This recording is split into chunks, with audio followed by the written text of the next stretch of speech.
hat jemand das nächste große Flive Universe Update bereits geleakt. Und zwar gibt es einen Twitter-Account, Flive Universe Info heißt der.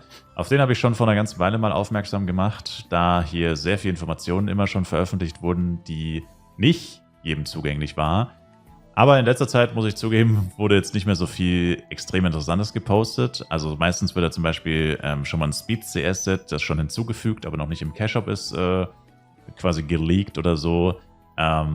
Oder man hat hier und da noch so ein paar zusätzliche Infos von Sachen, die quasi gepatcht werden, aber halt für den Spieler unsichtbar. Das heißt, entweder tatsächlich noch nicht aktiv im Game oder halt ja, einfach etwas, was halt nichts wirklich für die Spieler Relevantes ist. Deswegen wird es uns sowieso nicht mitgeteilt oder so.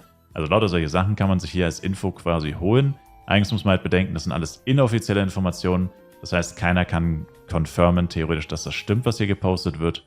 Und außerdem kann sich natürlich auch alles noch ändern. Also vor allem von Sachen, die halt noch gar nicht fertig sind und wirklich noch gar nicht veröffentlicht wurden, sondern eben nur gepatcht wurden, aber noch nicht aktiviert wurden sozusagen.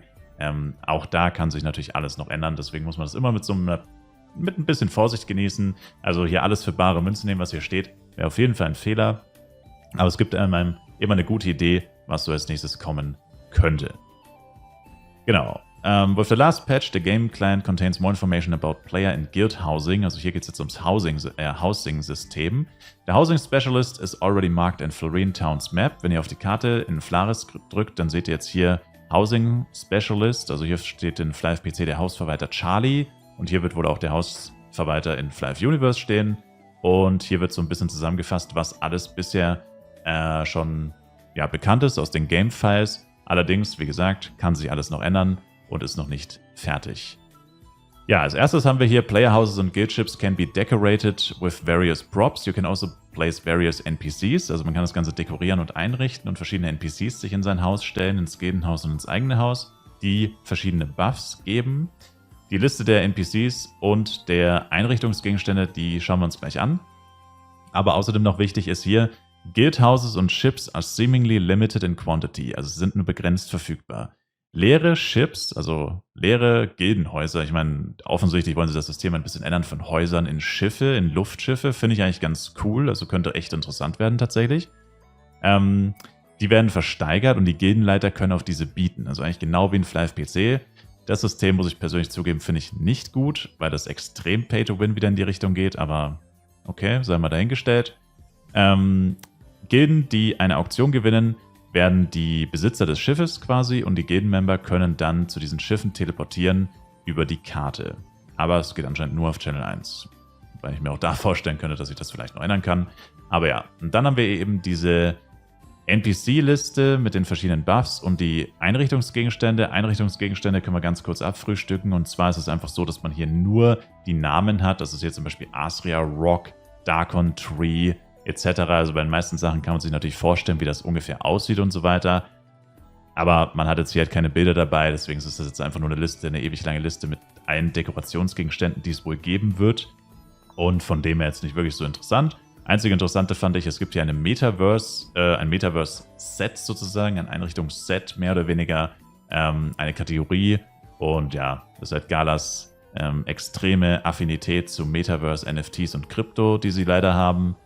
Ich hoffe, das beeinflusst nicht negativ das Housing-System, aber ich fand es nur ganz lustig, weil ich habe es halt gesehen, dass ein Ding Metaverse heißt. Ja, und dann zu den NPCs, die geben ganz schön heftige Buffs. Und zwar von XP-Rate, Drop-Rate, Inventarslots, Geschwindigkeit, Sprunghöhe, Fluggeschwindigkeit, PvE-Damage, PvE-Reduction, weniger XP-Verlust bei Tod, HP, MP, FP Recovery, mehr Dungeon-Eintritte, ein zusätzlicher Vendor-Shop. Also geisteskranke Sachen, ganz ehrlich, hört sich richtig pervers an. Aber hier muss man wirklich dazu sagen, das ist tatsächlich Player House. Also das ist das private Spielerhaus, das jeder Spieler vermutlich haben wird oder haben kann. Das heißt, diese NPCs können nicht von Gilden gegatekeept werden. Allerdings haben die Gilden natürlich auch NPCs. Allerdings haben die alle Drop-Rate-Bonus, aktuell zumindest. Also hier kann ich mir vorstellen, dass das aktuell nur ein Platzhalter ist und dass sich das vielleicht noch ändern wird. Auch in verschiedene Bonis bei den Gildenhaus-NPCs.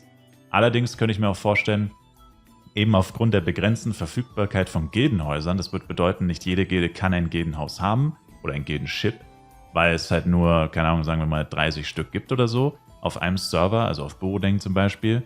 Und das würde dann einfach bedeuten, dass wenn du hier zu krasse Boni für die Gilden freischaltest, dass die Gilden das halt so ein bisschen gatekeepen können, indem sie einfach sagen, ja, du kommst nicht in unsere Gilde und dann kann der Spieler niemals diesen Buff bekommen. Das heißt, wenn sie diesen Buff geringfügig und allgemein halten, sowas wie Droprate plus 5, ist jetzt, sage ich mal, nicht so ultra dramatisch, wenn man das nicht hätte, ja, dann wäre es halt nicht so schlimm. Schlimmer wäre es, wenn alle diese Boni zeitgleich aktiv sein könnten, wovon ich persönlich nicht stark ausgehe, aber wenn doch, wäre es geistesgestört. Das wäre wesentlich schlimmer, wenn du von den ganzen Sachen hier ausgeschlossen werden könntest. 5% Droprate im Vergleich dazu wirkt dann doch relativ human. Aber ja, als geistesgestört cool, muss man wirklich sagen. Diese NPC-Idee finde ich nice. Und auch die ganzen Boni sehen richtig fett aus. Ich kann mir zwar nicht vorstellen, dass man wirklich alles zeitgleich aktiv haben kann, weil das wäre einfach zu krass. Aber sowas wie zusätzlicher Vendor-Shop, 2 Inventarslots, gut, ist jetzt vielleicht nicht so heftig, aber allgemein, wenn man sich das so ein bisschen durchliest, sind da richtig geile Sachen dabei. Also das kann eigentlich nur cool werden. Das war es jetzt aber noch nicht, denn zudem gibt es noch einen neuen PvP-Modus, genannt Artifact Battle. Also Artefaktschlacht oder wie auch immer das auf Deutsch heißt, ist ja egal, oder Artefaktkrieg. Und der beinhaltet quasi einen Wettkampf um diese Guild-Ships. Deswegen verwirrt es mich ein bisschen mit der Auktion, also das, was wir im ersten Teil gesehen haben, muss ich ehrlich zugeben, aber lesen wir uns jetzt erstmal durch. Also Artifact Battle, Gilden ohne Schiff, also ohne Guild-Ship, können sich registrieren, um ein Schiff zu gewinnen. Gilden, die ein Schiff haben, müssen teilnehmen, wenn sie ihr Schiff behalten wollen. Das Artifact Battle findet Samstag statt. 1 Stunde vorher kann man sich anmelden. Und im Artifact Battle müssen Gilden, die bereits ein Schiff besitzen, irgendwo ein Artefakt platzieren auf einer bestimmten Stelle auf der Karte. Und dieses Artefakt zu platzieren kostet Geld, das man von der Gildenbank abzieht. Und Gilden, die kein Schiff haben, müssen halt eine Gebühr zahlen, um teilzunehmen. Also die eins haben, müssen es platzieren und eine Gebühr zahlen, die von der Gildenbank abgezogen wird. Gilden, die kein Schiff haben und probieren, eins zu gewinnen, die müssen quasi eine Teilnahmegebühr sozusagen zahlen. Dann beginnt der Artefaktkrieg, oder wie auch immer man es nennt. Guilds which own a ship must defend the artifact from other players. Also die Gilde, die eins platziert, muss es verteidigen. Und die Gilde, die keins besitzt, muss das Artefakt zerstören. The battle takes place in the PK Channel, also Channel 4. Und wenn man erfolgreich sein Artefakt verteidigt, bekommt man spezielle Belohnungen und einen Teil der Artefakt-Platzierungsgebühr sozusagen zurückerstattet. Also man kriegt einen Teil seines Geldes zurück und zusätzliche Belohnungen. Gilden, die es nicht schaffen, verlieren ihr Gildenschiff, also ihr Guildship. Und wenn man kein Artefakt platziert, also wenn man einfach sagt, ja, keine Lust drauf oder so, dann verliert man auch sein Gildenschiff. Also dann hat man auch verloren, auch wenn man nicht teilgenommen hat. Und Gilden, die kein Schiff haben, aber das Artefakt von einer anderen Gilde zerstören, die gewinnen dann dieses Schiff. Ja, klingt tatsächlich äußerst kompliziert für Fly-Verhältnisse, würde ich persönlich sagen, weil es ja dann mehr oder weniger also die Orte, wo die Artefakte platziert werden, steht ja da, ist eine predefined List, also es wird eine vorgefertigte Liste geben mit Orten, an denen Artefakte platziert werden können. Also nicht unendlich wahrscheinlich und halt auch gewisse einfach Orte, die vielleicht auch irgendwie an sich etwas besonders oder so sind.